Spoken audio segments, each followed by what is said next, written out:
প্রধানমন্ত্রী জনাব তারেক রহমান এবং আমাদের সুযোগ্য অর্থমন্ত্রী জনাব আমির খসরু মাহমুদ চৌধুরীকে ধন্যবাদ জানাতে চাই। এই বাজেটটি দেখে আমার কাছে মনে হয়েছে যে গত 17 বছর যখন গুম খুন জুলুম নির্যাতন দুর্নীতি টাকা পাচার চলছিল, তখন সুদূরে বসেও মাননীয় প্রধানমন্ত্রী শুধু দলই গোছাননি, সংগঠনই গোছাননি, উনি দেশের জন্য কাজ করে চলেছেন। এবং অর্থমন্ত্রীও যে নির্যাতনের মধ্যে থেকেও কারাগারে থেকেও কিন্তু উনি দেশের জন্য কাজ করেছেন। এই বাজেটটি সেটারই প্রমাণ। আমাদের বিরোধী বন্ধুরা অনেকভাবে বাজেটকে সমালোচনা করার চেষ্টা করেছেন, অনেক পড়াশোনা করে এসেছেন, কিন্তু কিন্তু যদি অনেক কিছু দিয়েও ওনারা গতানুগতিক সমালোচনা ছাড়া নতুন কোনো সমালোচনা ওরা দিতে পারেন নাই। মাননীয় স্পিকার, এই বাজেটকে বিভিন্নভাবে বিশেষায়িত করা হয়েছে। বিরোধী দল থেকে বলা হয়েছে চ্যালেঞ্জিং বাজেট, দিবা স্বপ্ন। এটি একটি দিবা স্বপ্ন নয়, এটি একটি বাস্তব রিয়েলিস্টিক বাজেট, যে বাজেট বিএনপি সরকারের দ্বারাই বাস্তবায়িত হওয়া সম্ভব।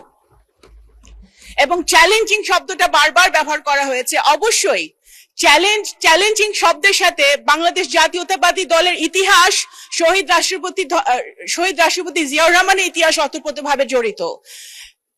মুক্তিযুদ্ধের সময় বাংলাদেশ যখন একটি চ্যালেঞ্জের মুখে ছিল, তখন এই চ্যালেঞ্জের মুখ থেকে বাংলাদেশের মানুষকে দিশা দেখিয়েছিলেন স্বাধীনতার ঘোষণা দিয়ে শহীদ রাষ্ট্রপতি জিয়াউর রহমান। পরবর্তীকালে তলাবিহীন ঝুড়ি থেকে বাংলাদেশকে একটি স্বনির্ভর বাংলাদেশে পরিণত করার জন্য, উন্নত বাংলাদেশে পরিণত করার জন্য সেই চ্যালেঞ্জটা উনি হাতে নিয়েছিলেন শহীদ রাষ্ট্রপতি জিয়াউর রহমান। এবং স্বৈরাচারীদের হাত থেকে বাংলাদেশকে আবার গণতন্ত্রের পথে নিয়ে আসার জন্য এই অবিরাম চ্যালেঞ্জটি হাতে নিয়েছিলেন দেশনেত্রী বেগম খালেদা জিয়া। এবং বর্তমানে একটি ভঙ্গুর অর্থনীতির সময় যখন সবগুলো সিস্টেম ভেঙে গেছিল, স্বৈরাচারীরা সবকিছু সিস্টেম ভেঙে দিয়েছিল, অর্থনীতিকে ধস নামিয়েছে, সেই ভঙ্গুর অর্থনীতিতে বাংলাদেশের ইতিহাসের সবচেয়ে কঠিন সময় মাননীয় প্রধানমন্ত্রী জনাব তারেক রহমান বাংলাদেশের দায়িত্ব নিয়ে সবচেয়ে বড় চ্যালেঞ্জ নিয়েছেন। সুতরাং এই বাজেট চ্যালেঞ্জিং অবশ্যই, এবং এই বড় বাজেট বিএনপি দ্বারাই বাস্তবায়িত হবে ইনশাআল্লাহ। মাননীয় স্পিকার, একটি বাজেট শুধু একটি হিসাব নিকাশ নয়, একটি পলিটিক্যাল কমিটমেন্ট, একটি রাজনৈতিক দলিল। আমি মনে করি এই বাজেটটি একটি মানবিক, ইনোভেটিভ, ইনক্লুসিভ বাজেট হয়েছে, প্রগ্রেসিভ বাজেট হয়েছে, নারী বান্ধব বাজেট হয়েছে। যে বাজেট নারীদের কথা বলে, নারীর ক্ষমতায়নের কথা বলে, সেই বাজেট কখনোই ফেল করতে পারে না। মাননীয় স্পিকার, এই বাজেটে বলা হয়েছে প্রথমে বিনিয়োগ কেন্দ্রিক প্রবৃদ্ধি, সারা দেশে শক্তিশালী রাজস্ব প্রণোদনা করে ওয়ান স্টপ সার্ভিসের কথা বলা হয়েছে, ব্যাংকিং সংস্কারের কথা বলা হয়েছে, খেলাপি ঋণের অভিশাপ থেকে ব্যাংকিং সেক্টরকে মুক্ত করার কথা বলা হয়েছে। সবচেয়ে বেশি বলা হয়েছে যুব ক্ষমতায়ন, ডেমোগ্রাফিক ডিভিডেন্ডকে ডেমোগ্রাফিক শক্তিতে রূপান্তরিত করে যুব শক্তিকে নতুন দেশে বিনির্মাণে কাজে লাগানোর কথা বলা হয়েছে।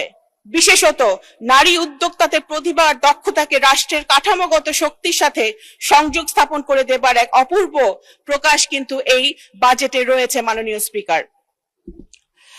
স্পিকার, এই বাজেটে বলা হয়েছে সুন্দরভাবে, আমাদের অর্থমন্ত্রী কিন্তু তুলে ধরেছেন, বৈশ্বিক অর্থনীতির একটি সিগন্যালিং মেকানিজম, সম্পদ, ইনকাম এবং মুদ্রা, যে আলাদা আলাদা চারটি শক্তিশালী শব্দ মাননীয় অর্থমন্ত্রী সেটা বুঝিয়ে দিয়েছেন। আমাদের এই বাজেটে যদি আমি বড় দাগে যদি হাইলাইট করি, কৃষিতে 12 লাখ কৃষকের যে 10,000 টাকা পর্যন্ত কৃষি ঋণ মওকুফ, 25.22 লাখ প্রান্তিক কৃষককে বিনামূল্যে বীজ, সার ও উপকরণ, কৃষক কার্ড পাইলট কর্মসূচি, স্বাস্থ্য হেলথ কার্ড চালুর ব্যবস্থা, রংপুর, খুলনা, রাজশাহী, বরিশাল, সিলেট, কুমিল্লা সহ বিভিন্ন জেলায় শিশু হাসপাতাল চালু। এগুলো শুধু টিপ অফ দ্য আইসবার্গ। মাননীয় স্পিকার, শিক্ষাতে আমাদের 2 লাখ প্রাথমিক শিক্ষার্থীকে বিনামূল্যে school uniform, mid day meal, বিজ্ঞান তথ্য প্রযুক্তিতে পেপ্যাল ও আন্তর্জাতিক পেমেন্ট গেটওয়ে চালু, ফ্রিল্যান্সারদের সুবিধা, 1500 শিক্ষা প্রতিষ্ঠানে বিনামূল্য ওয়াইফাই, বিদ্যুৎ ও জ্বালানিতে সংস্কার, পরিবহন ও যোগাযোগে ইলেকট্রিক বাস চালানোর একটা কথা হয়েছে, মহিলা শিশুর জন্য পিঙ্ক বাস চালুর কথা হয়েছে, ফ্যামিলি কার্ড চালুর কথা, ফ্যামিলি কার্ড অলরেডি চলমান আছে, এবং স্থানীয় সরকার পল্লী উন্নয়নে বিশাল বাজেট রাখা হয়েছে। এগুলো শুধু এই এই এই ব্যবস্থাগুলো প্রমাণ করে যে এই বাজেট জনবান্ধব বাজেট, যেটা বিরোধী দল থেকে প্রায় বলা হয়েছে শুধু ব্যবসায়ীদের বাজেট। এটা ব্যবসায়ীদের বাজেট নাই, এটা গরিব মারার বাজেট নাই। যদি কিছু হয়ে থাকে এটা গরিবদেরকে বাঁচানোর বাজেট, রক্ষার বাজেট। আবার বলা হয়েছে বাজার থেকে বিপুল আমরা ঋণ নিয়েছি। এই অভিযোগ একেবারে বিভ্রান্তিকর মাননীয় স্পিকার। এগুলো কৌশলগত বিনিয়োগ, ভোগ নির্ভর ঋণ নয়। বাংলাদেশের সরকারি ঋণ জিডিপি অনুপাতে বর্তমানে প্রায় 42%, যা জাপান, যুক্তরাষ্ট্র, যুক্তরাজ্য, চীন এবং ভারতের তুলনায় অনেক বেশি সুষম ও টেকসই। এই পরিমিত ঋণ উৎপাদন ক্ষমতা জোরদার করতে, পণ্য সেবার সরবরাহ বাড়াতে এবং বাজার মূল্য, পণ্য ও বিনিয়োগের স্থিতিশীলতা নিশ্চিত করতে ব্যবহৃত হচ্ছে। মাননীয় স্পিকার, আমার সময় শেষ, সময় আপনি দিবেন না, শুধু এতটুকুই বলে শেষ করতে চাই যে এখানে জুলাই যোদ্ধাদের জন্য বাজেট রাখা হয়েছে, সেটা আমরা স্বাগত জানাই।